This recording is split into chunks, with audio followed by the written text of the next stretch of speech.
Allez, merci de nous retrouver sur Nature et Bien-être. Ce soir, nous parlons du bec de lièvre, un mal qu'on peut bien évidemment corriger. Mais comment est-ce possible? On va répondre à la question tout à l'heure, juste derrière cet élément.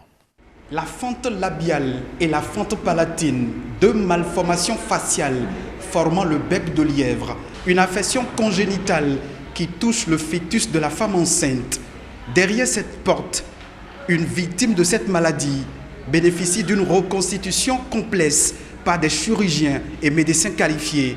Comment se déroule cette opération chirurgicale? Suivez-nous pour mieux en savoir.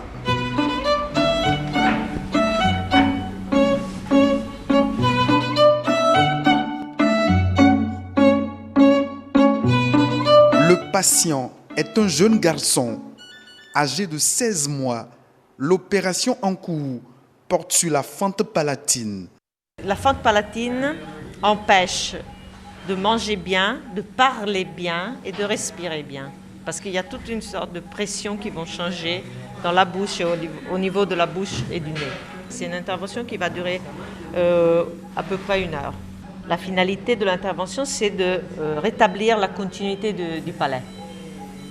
Et il faut reconstruire cette continuité en reconstruisant la zone du nez, c'est-à-dire le palais du nez, de la bouche et la partie musculaire.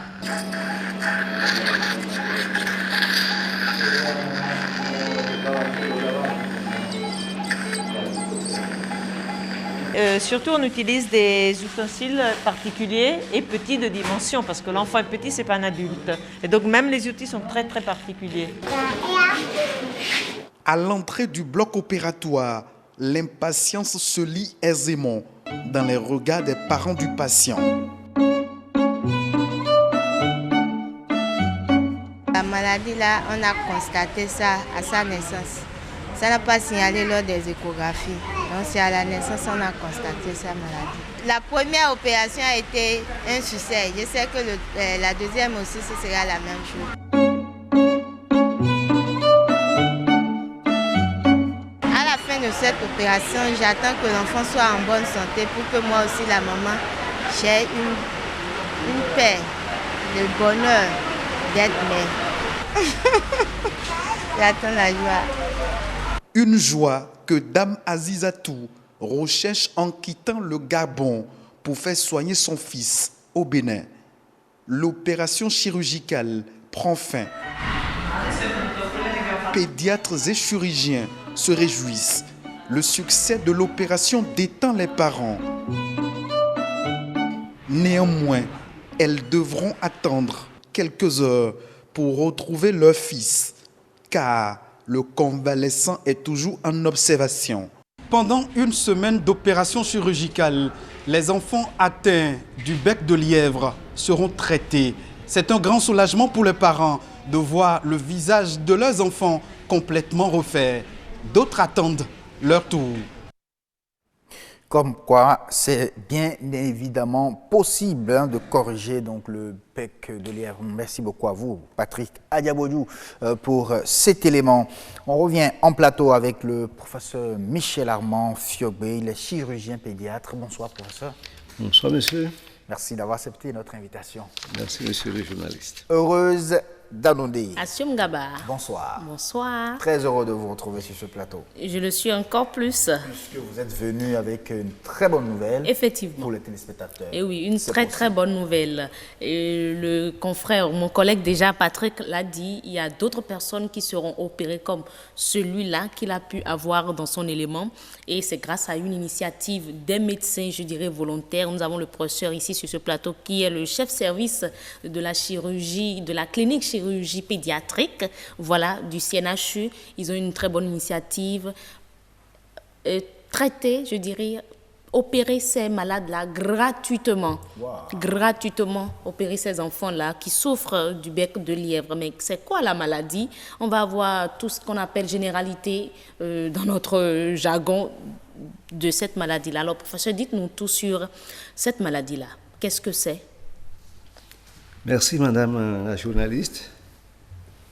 Vous avez parlé dans l'élément de bec de lièvre, mais le terme consacré normalement depuis peu, ce sont les fentes labio-palatines. Oui. D'accord, parce que dit bec de lièvre, ça stigmatise un peu. Péjoratif. Voilà. Donc c'est une maladie qui fait que il y a une fente.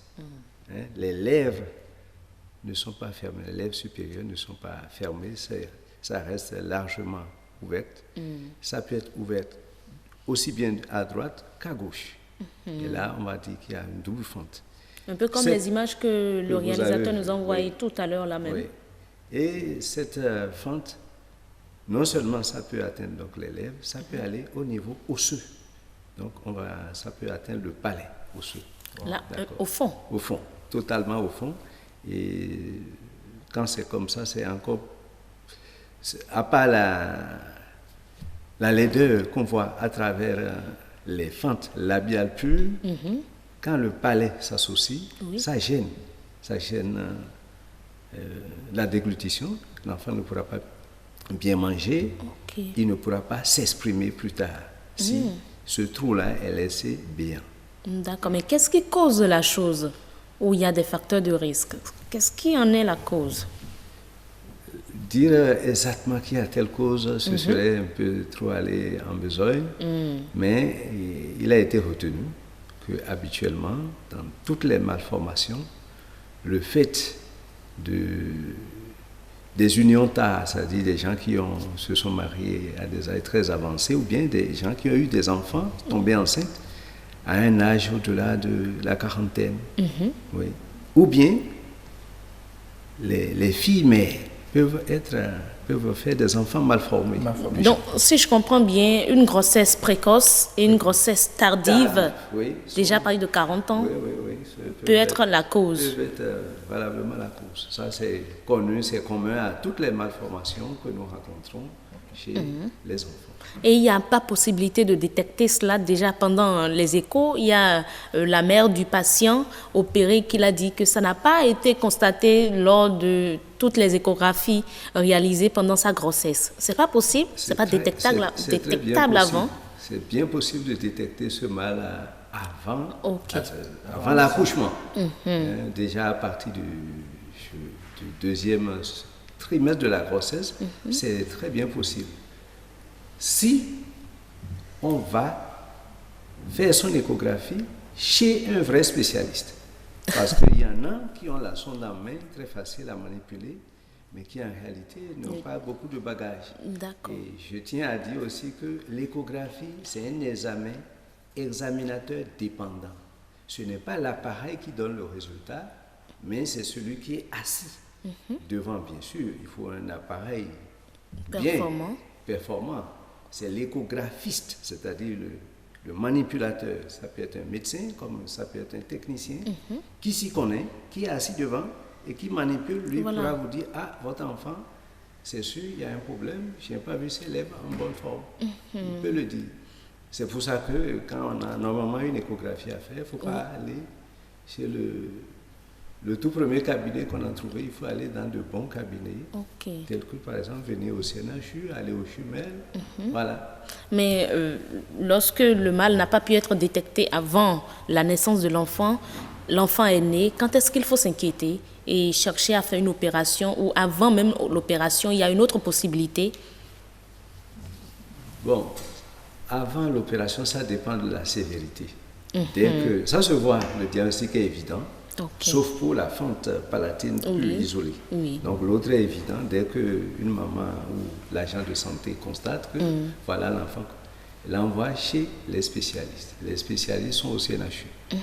En service de chirurgie pédiatrique, nous avons avec nous le docteur Abissi, qui est chirurgien plasticien, qui est avec nous, on pourra s'en occuper, donner les conseils nécessaires, comment donner à téter à cet enfant, parce que s'il y a une grosse fente, si on envoie le biberon comme on veut, ça va passer dans les voies aériennes et cet enfant peut mourir d'asphyxie.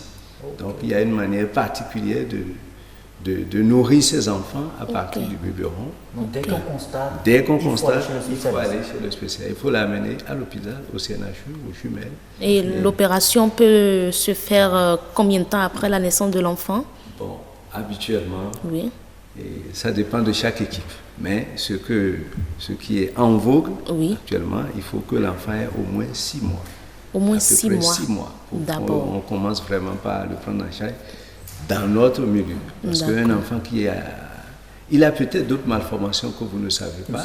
Et si vous le mettez sur table, vous risquez de le casser. Donc on essaie de pousser, de conscientiser les parents qu'ils aient la patience de supporter cette malformation qui les gêne. Je sais que ça les gêne, mais il vaut mieux. Ce n'est pas un mal qui va tuer l'enfant, c'est un mal qui va le tuer si on se précipite. Mais alors, est-ce que c'est la seule manière de traiter, de corriger? Il faut nécessairement l'opérer. C'est une fente, il faut réunir les muscles qui sont séparés, il faut opérer et les remettre ensemble. Sinon, et quand on opère une fois, c'est définitif? C'est définitif. Bon, il peut y avoir quelques... Et c'est corrigé à 100%? Oui, c'est corrigé à 100%. Bon, on verra quand même la cicatrice. Ça dépend de la gravité. D'accord. Ça dépend de la gravité, mais bon... Parce qu'on les opère enfants, c'est vrai, c'est la chirurgie plastique. Oui. Est-ce qu'en grandissant, il n'y aura pas d'autres déformations après?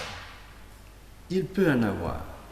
Et ça, je dis toujours, c'est compte tenu de la gravité. Si par exemple le maxillaire est atteint, ça peut faire que l'enfant aura, disons, quelques déformations au niveau de sa mâchoire. D'accord. Mais qui est toujours aussi, on peut toujours intervenir dessus. En fait, la fente est suffit jusqu'à la fin de la croissance. On peut les opérer, faire des ostéotomies, c'est-à-dire couper le maxillaire, l'avancer un peu pour que l'occlusion dentaire puisse bien avoir lieu. D'accord. Alors, l'autre information qui intéresse certainement les populations en nous suivant là, c'est ce qu'on a annoncé à l'entame de l'émission, cette opération gratuite qui sera réalisée sur les malades. Qui sont ces personnes-là que vous recherchez, que vous allez opérer et quand est-ce que ça va se faire concrètement? Très rapidement. Non, il n'y a pas... Ce sont tous les enfants. Tous les enfants. Tous les enfants. Même, on peut dépasser les 15 ans. D'accord. On peut dépasser. Il y a des adultes qui sont dans les villages qui portent cette malformation. Oui. Ils sont candidats. D'accord. Ils sont candidats, ils viendront, on va les consulter. Les consultations ont commencé tous les jours en chirurgie pédiatrique. Mais les interventions proprement dites auront lieu à partir du 8 juillet. D'accord. Mais on fait la sélection maintenant. Ils ont jusqu'à quand pour s'inscrire? Oui, ils peuvent s'inscrire jusqu'à la fin de la semaine qui arrive. Ok, d'accord. Et les opérations pourront avoir lieu du 8 au 13 juillet 2019. Au CNHU de Cotonou. Et quand ils viennent au CNHU, ils demandent le service de chirurgie pédiatrique, c'est-à-dire le service où on hospitalise les enfants opérés.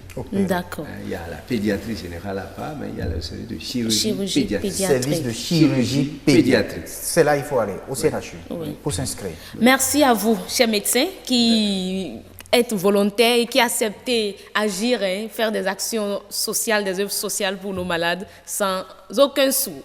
Ah oui, merci beaucoup à vous, docteur.